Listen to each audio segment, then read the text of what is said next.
I'm going to start my talk about initial access craft in 2024. This talk is for red teaming guys, but not only. I mean, anyone can fall into the tricks that I'm going to show you. First, who am I? I create offensive security toolings. I sell red teaming tools. I'm specialized in exploit weaponization, initial access, EDR bypass. And I'm the founder of Balliskit. You maybe heard about MacroPack or shellcode pack that are our tools. So why this talk? I realized that a lot of red teamers tend to just follow the latest trend and copy paste from one another. So I want to give a talk that is more focused on how the real offensive guy think, and not the red team perspective, but the malicious offensive guy's perspective.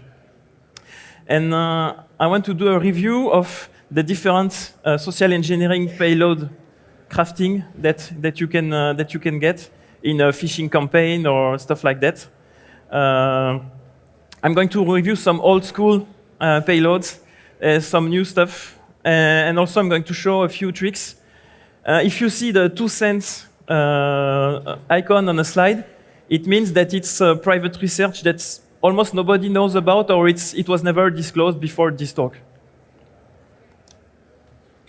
So first, when we talk about Windows, there's a huge possibility of exploiting the legitimate format for social engineering. You see all of these. Maybe a lot of people know about malicious Office files, but malicious binaries and all kind of weird shortcuts are possible. Obviously, I'm not going to go through all of these today. It would take like 3 days to go. But I will show a few that I like. First, I want to talk about the restrictions and why it's difficult for malicious operators or red teamers to perform this kind of attacks. One restriction that you have on a Windows system is the mark of the web. And the mark of the web, for those who don't know, is a little file. It's an alternate data stream. You can see it here, the zone.identifier file. And this NTFS file is attached to anything that is downloaded from the internet or from email or any application that implements it. And the thing is, when you have this mark on one of your files, the file itself is restricted in what it can do. So you can get warnings, or sometimes even you can have the offensive possibility of the file that are disabled. So that can be a problem for some red teams. But in fact, for me, it's not that much a problem. Why? Because first, you can work around it. For example, there are some applications that do not implement the mark of the web, like 7-zip. So if you download something, a zip file, you extract it with 7-zip, and you run the payload inside, the payload will not be protected by the mark of the web. And you can force people to use 7-zip, for example, using this kind of command line. So you force header encryption, and this will work even in Windows 11, which implements a 7-zip protocol, because they do not implement the header encryption. So that's a little trick to bypass mark of the web. Another thing about mark of the web is, in fact, a lot of formats, they will just display a warning, and most people will not care about this warning. So even with mark of the web, we don't really... I think for me, it's not that much a security boundary. So now we start old school, Office macro in 2024. Do they still work? Well, now, if you have the mark of the web on a file, or if a document, an Office document comes from what is called untrusted origin, the macro are disabled by default, and you don't even have the option to enable them. And what is considered untrusted origin by Microsoft?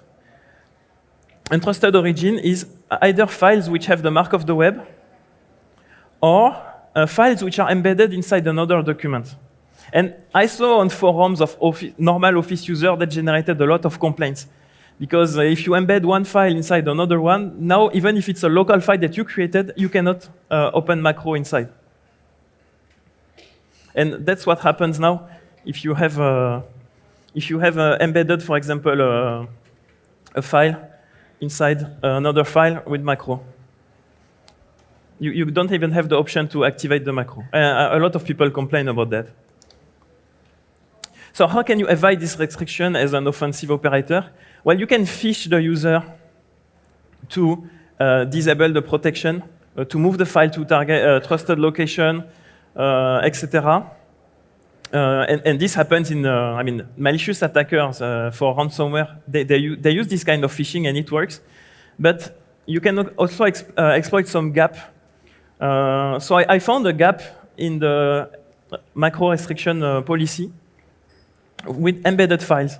So if you download a file from the internet that is a Word document embedding an Excel document, and the Excel document has a malicious macro inside. If you try to run the Excel document, you will see the pop-up I talked about. Macro are disabled, you cannot enable them.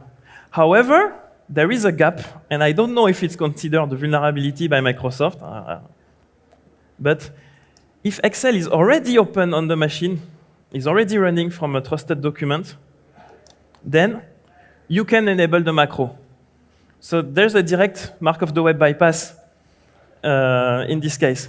And you have to imagine that most of people who use Excel, they have Excel open all the time. So in fact, the mark of the web does not apply when you embed Excel inside the Word document. And where it's also really misleading is that the warning that is displayed is not displayed on the payload that you just opened, but it's displayed on the valid Excel document you were already working on. So this is even more misleading. So that was my little trick on mark of the web bypass for Excel. So we can run VBA, but what do we do now? A lot of people are scared because this VBA has been around for a long time, and they are scared that they will be caught by EDRs or antivirus. And I think it's because a lot of people just lack of imagination, and they copy-paste this kind of code. This is also the code that will be generated if you ask AI. And in fact, this code is so bad. And it's been around for 30 years. It's a code to inject a shellcode, inject and run a shellcode. So for those who are not technical, it means like you own the machine. You take over the machine. But this code is code everywhere. It's not original. And I want to show you that it's easy to find an alternative. So I'm going to show you undisclosed shellcode launch method in VBA. And for that, I'm relying on, there's a read-write execute zones in Office, as it's the case for a lot of interpreters. And in the case of VBA, it's really easy to find the read-write execute zone. In fact, if you get the address of a pointer to a normal VBA function, like here, a buffer holder, in fact, this address is pointing to a kind of stub in memory that's kind of, you have this kind of stub for every function that are declared in VBA. And those stubs, they have to be dynamically created, so they are created in a zone which is a read-write execute zone. It means that if you have a shellcode, you don't need to allocate any memory, or you don't need to set RWX protection. You already have this kind of zone which is available to you. If we look at the memory layout, you see here, we have so it's a small zone, you have a 4 kilobyte zone at the address of the function. So the drawback of this method is the shellcode has to be less than 4 kilobytes. So it's good for stagers, for example. But the advantage is you already have a RWX zone which you can access directly. So for the full method, we need to allocate memory. So that's what I do here. So I don't need to allocate memory. I just locate the RWX read-write execute memory. I get the address of this zone. I copy my shellcode to the zone. And then what I use is, for example, so it's here I use a Windows API callback to execute the shellcode. And there you have a 0-day previously undisclosed shellcode injection method with Excel. So even if it's an old format, my point is, you can always find a way if you think outside of the box to achieve things. So if we keep talking about legacy format, how about VBScript? VBScript is very, very popular. If you look at malicious campaigns, VBScript is the most used language after exe binary. VBScript is being deprecated by Microsoft, but it's not going to be deprecated before 2027. And also, it's not really clear what they are going to deprecate, like HTA or WSF or SCT, which are kind of weird formats that nobody uses except malicious attacker. But and they support VBScript, but also JScript. So that's not clear. Anyway, about script, if you want to think outside of the box, I think scripts are a bit boring.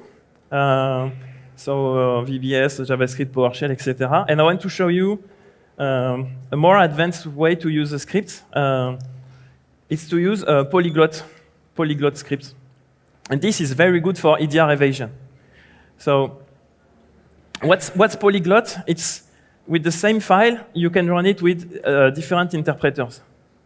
So for example, here, a simple example that you have below, that's a batch file, but that is also a valid PowerShell file. And if you run it with the bat, it will execute itself and run the PowerShell that's contained inside. So that's an example of a polyglot script. And one polyglot that I really like for a few years now is what I call HTA macro. So HTA is a kind of all the web format that can run VBScript or JavaScript. And in fact, the thing is that the interpreter of this language will find the tag HTA application anywhere in any file. So in fact, you can embed a malicious HTA script inside any other file. And this has been used also to bypass signature verification, and it allows to bypass EDR by embedding a complex malicious script inside a simple file. So one simple way to do this is just to append the HTA script at the end of a file, like a shortcut. And in the target of the shortcut, you run MSHTA on the shortcut itself. That's a very easy way to do it. And something that is not much known, I don't think most people know about this, is that with C-script, you also have polyglot properties. And in fact, the C-script interpreter can find WSF tags also in any file. You just need a little trick. You need to add a .wsf when you call the file. And if you do that, C-script will assume that the file is a valid WSF file. Again, I don't know if this is a vulnerability. I did not report it to Microsoft. So maybe it should be considered a vulnerability. Here is an example. So this is an ENF payload, so kind of a configuration file if you want. And I use the WSF macro. So you see here, I have my ENF payload.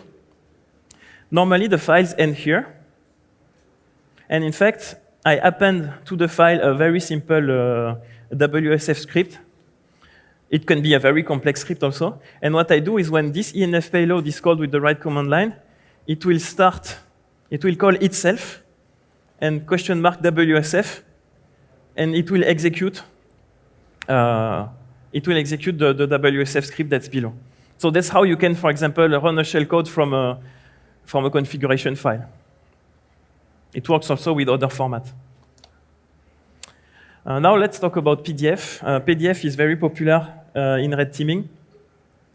The problem is that regular PDF files, you have to fish the user to click or to drop a file that is embedded.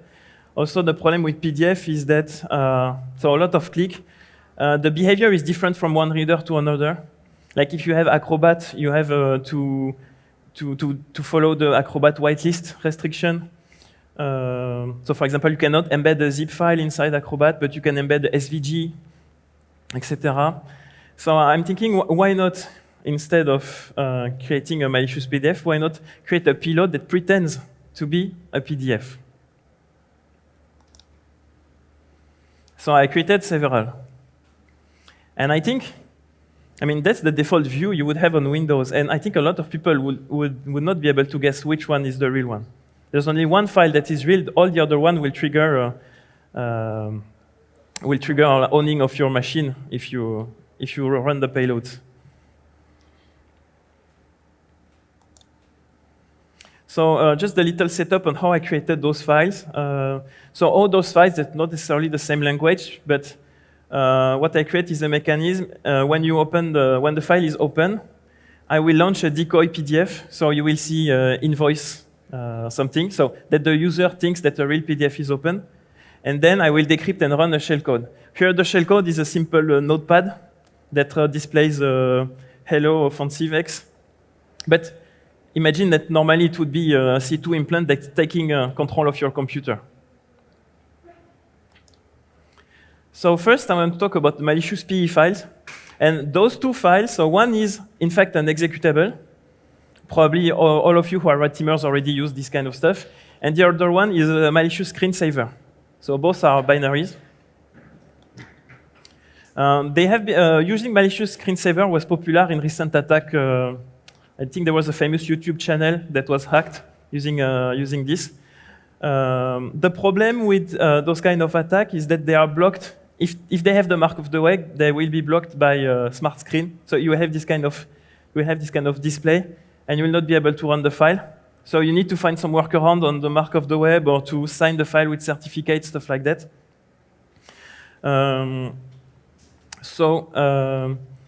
One way is to bypass the mark of the web.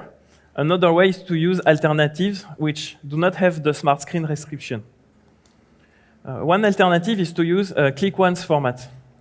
A click once is a Windows installer format that has been quite popular amongst red teamers. The extension is .application. The problem is that you cannot spoof the icon, so it's not the same social engineering use case as what we saw. But it's interesting because even if it's downloaded from the internet and you run a click once file, you don't have the smart screen. So I can embed the malicious executable inside the click once. And if I manage to have someone execute the click once, I will just have this warning.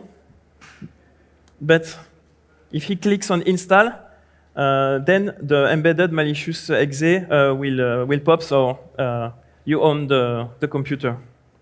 And you display the fake invoice.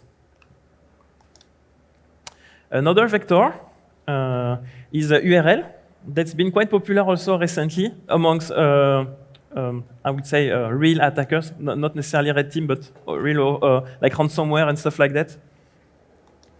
So this kind of format is just a very simple shortcut to a file. So it's you see the syntax of this file is very easy to create, and in fact you can create a link to a malicious executable that is, for example, on the WebDAV server on the shared network. You can also leak NTLM hash, or you can execute any URI using this method. So that's what happened if someone clicked on this file. You have a warning also, but it's not blocked. So if you fish the user to run the file, then it will execute the remote executable, the fake PDF that we talked about earlier, and it will take control of the machine and display the fake invoice. Another payload that I really like is Malicious LNK, so a Windows shortcut. In fact, for those who are not technical, when you right-click and you create a shortcut on Windows, in fact, a shortcut is, you can run any command line inside the shortcut. So shortcuts are one of the most dangerous payloads that you can find. They are not really impacted by mark of the web, and you can spoof the icon. The only thing is you have this little arrow that gives you the hint that it's not a regular file. But shortcut has been used a lot by attackers. Either they use it to run a PowerShell command and download malware, or also they use it to drop something malicious which is embedded inside the shortcut using a certutil Windows command line tool. And people will reply, yes, but those methods are detected. But again, you can still use shortcut to bypass anything if you have some imagination. So first, you can obfuscate the command line. I'm not going to go through everything there, but just one example you see here. I want to call certutil, but I don't want to have the word certutil display because it's going to be caught by antivirus. So I just do a letter swap in the name in the DOS command line, and then I don't have the certutil name display anymore. So you have a lot of tricks like this to obfuscate command line. And then there's also other tricks. So you can use a WSF macro or HTA macro that we discussed earlier to disguise a malicious payload inside the LNK. And you can also use lolbin, so a valid Windows component, to drop an embedded payload and run it. So we discussed about certutil, but we say certutil is very popular for this kind of attack, so it's detected. So I'm going to show you another one. I don't think it has been also talked about before, and it's to use the more command line. So if you ever use more, you know that more is used to display the content of a file in the Windows command line. And in fact, you can abuse this command line tool to drop a malware. And the trick to do that is that there's this option in more with +n that is going to display the first line after, and it's going to display the content of the file after n line. So what I do is how I create the payload.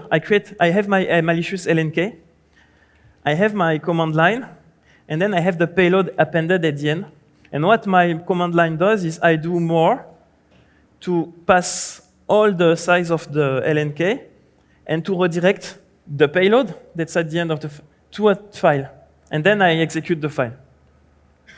So this way I can drop and execute a malicious script, for example, by abusing a very legitimate Windows command line. And I just wanted to tell that I did a lot of tests on EDR, antivirus, and stuff. And using some of the tricks I showed to you, you really can bypass everything. I don't want to give names here, but if we talk later, I can give you my top-tier EDR list and how to bypass them. But not on stage. And now, a new payload. I mean, I think that most of you, even red teamers, did not hear about this. If you look at it, it looks very innocent. When you double-click on this file, here's what's happened. The people can raise their hand if they know what this format is.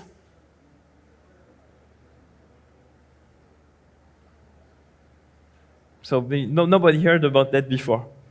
This, in fact, here you're already inside the malicious payload. What happens is if you click here because you think this is a PDF reader, then boom, take control of your machine and display a fake PDF. And what this is, it's a management console snapping file. So extension is .msc. And it's very rarely seen. It started, in fact, there has been a couple of attacks this year attributed to North Korea advanced persistent threat, targeting South Korea and Japan. And they used it, and why it's very powerful is that first, like nobody knows about it. It has very high phishing potential. You don't even have the little arrow. And the antivirus and EDR, they don't track it, almost none. I think Elastic created a rule recently for it. The drawback it has is if the user is admin of the machine, you will have a UIC prompt. However, if you pass this prompt, then the malware is admin of the machine. So that's a drawback, but I would say it's a balanced drawback. If the user is not admin, you will not have any prompt, and you will get your machine will get compromised. So here's some example of MSC that can be crafted. So this was the payload, the exact payload that was sent to I think it was to Japanese targets by North Korea. So pretending to be a kind of Word document with protected mode. And when you click open, then your machine is compromised and it displays a fake word, for example. Here's another example. So this is what you see on the file system. So the icon that's on the file system is also spoofed. So on the file system, you think this is a folder. When you open it, you have this view, and you think it's like Explorer view with the files that you can open. But in fact, if you click on the files, then your computer is owned. So how to craft your own MSC file? So first, MSC is a XML format, but there's zero documentation about it. So you have to reverse existing MSC file on your computer, or you have to craft them using the MMC GUI that's available on a Windows machine. If you try to ask AI or ChatGPT, don't even try, they don't know about this format. So here's how it looks like. I mean, that's just the header. And the fake files that you see like here, in fact, for the Windows configuration, it's task. It's a task command, with a command line type. And you can execute any command line using those. So imagine you can also combine those with the method we talked earlier, like HTA macro or embedding malicious file to do anything, basically. So you have some storage at the end of the file, like called binary storage, where you can store large payloads. This storage is normally used to store the icons, but you can abuse it to store malware that you want to drop.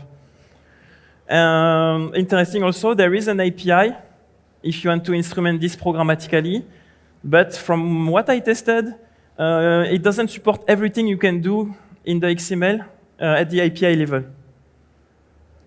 And also, a few years ago, there was a paper about one part of the API, because this kind of this object was used for a lateral movement, but it was not really used for phishing at the time. It was just known as an alternative method to do lateral movement. Another trick with the MSC format is that so that's not only one phishing method, you have an alternative, completely different phishing method with the same format. Instead of using the fake files, you can use ActiveX execution. And this is even worse because it activated just when you open the MSC. So when you open the MSC, you can trigger any ActiveX URI. You don't even have to click anywhere. If you know about URI scheme vulnerability on Windows, this means it's almost a RCE. I'm going to show an example. So if I create an ActiveX and I use this command line, so I abuse the search.ms URI. So what's it doing here is I'm looking in a webdev folder for executable file, and I want that the search window has this title. So C user download my invoice to spoof the title. So this is the file I will get on the file system. So you think it's a zip file, but it's just a MSC with spoof icon. So my invoice.zip.msc, for example.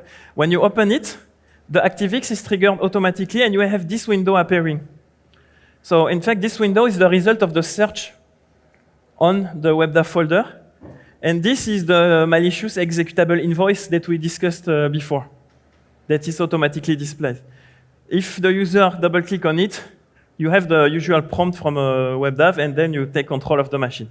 So a totally different way to abuse the MSC format for phishing.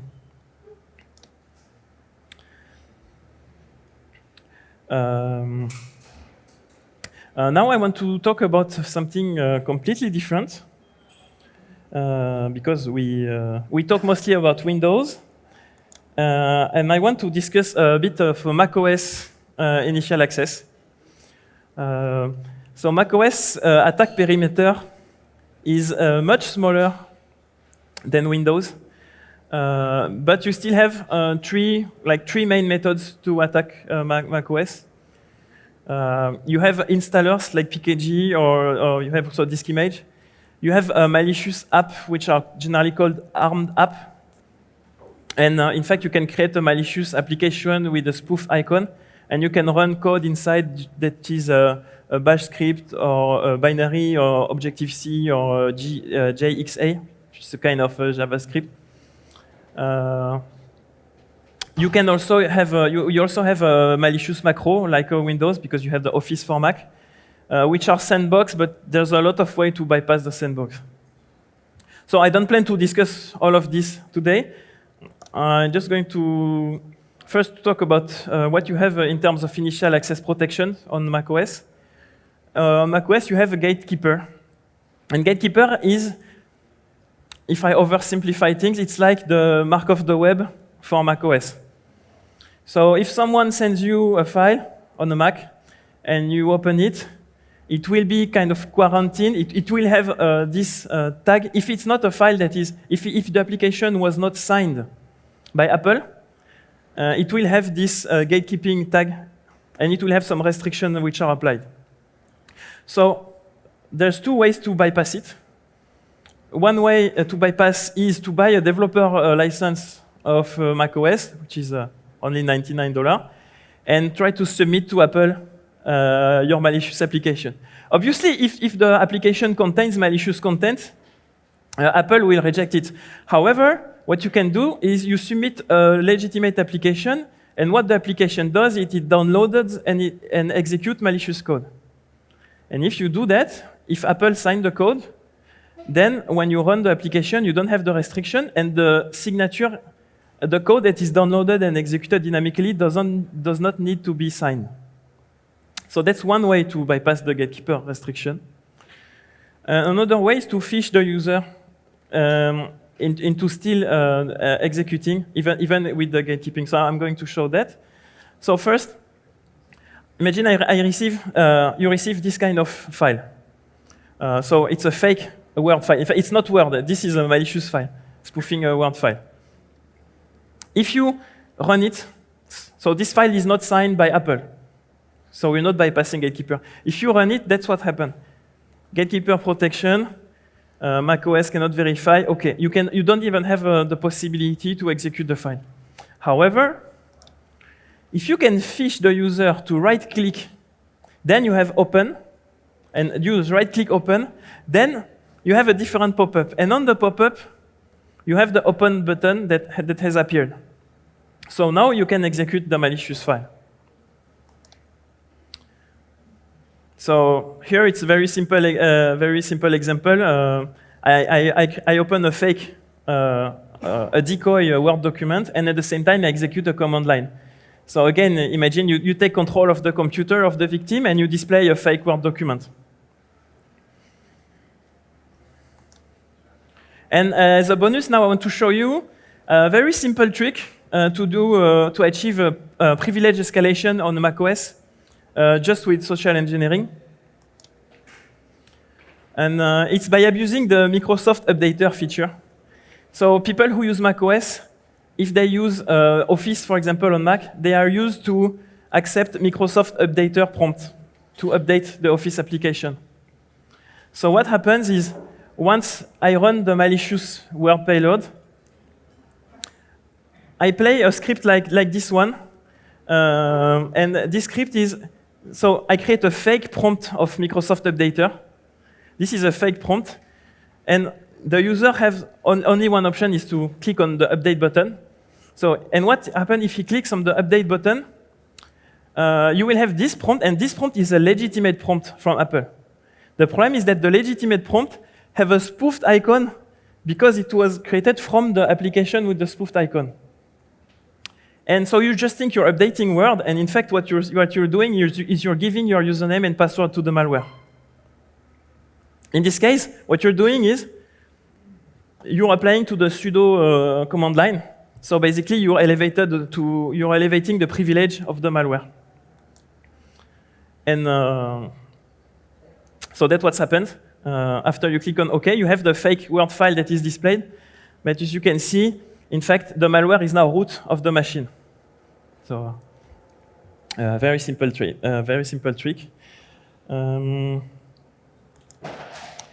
So I'm getting into my last slides. I have a few other. I have also some backup slides I wanted to show if I had some time, but I have some time now, so it's cool. So just I want to discuss some malware trends. So here are all the kind of the payload we discussed today. And the number of occurrences of malicious occurrences that were reported to Malware Bazaar in 2024, so since the 1st of January this year. But you can see that the vast majority are malicious executable, and a few are PDF pretending to be executable, like the one we showed. A lot of zip file, and you can see that VBS, like I said, is very popular. If I ask a red teamer, will you use a VBS payload? Most of them will tell me no. But you see that people who use them to make hundreds of millions with ransomware, they use VBS. Office kind of payloads are still very popular too, like Doc, Excel, etc. Malicious screensaver, we discussed, a few hundred occurrences, JavaScript. Malicious LNK, malicious shortcut, also a few hundred occurrences. And even a few faking a PDF, spoofing a PDF, very popular. Other kind of scripts, HTA, bad file.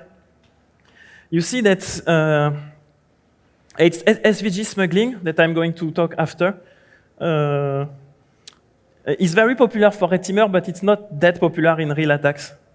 Only 4 occurrences. MSC has only 2 occurrences.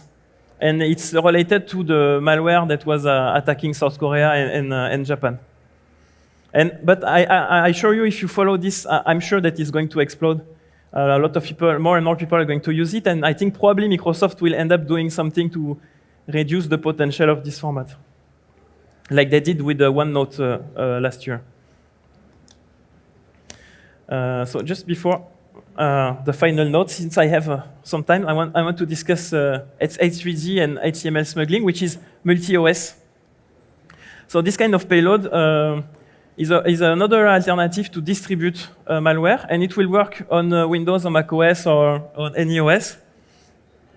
And the trick is to abuse an HTML file or a SVG image. And when you double-click on this file, you trigger a JavaScript that will automatically download the content of the file on your computer. Generally, with this kind of payloads, the content that is downloaded is a zip file. And this zip file itself contains a malicious VB script, for example, that is pretending to be a valid Excel document or a PDF or something like that. Why SVG is very popular and why it's powerful?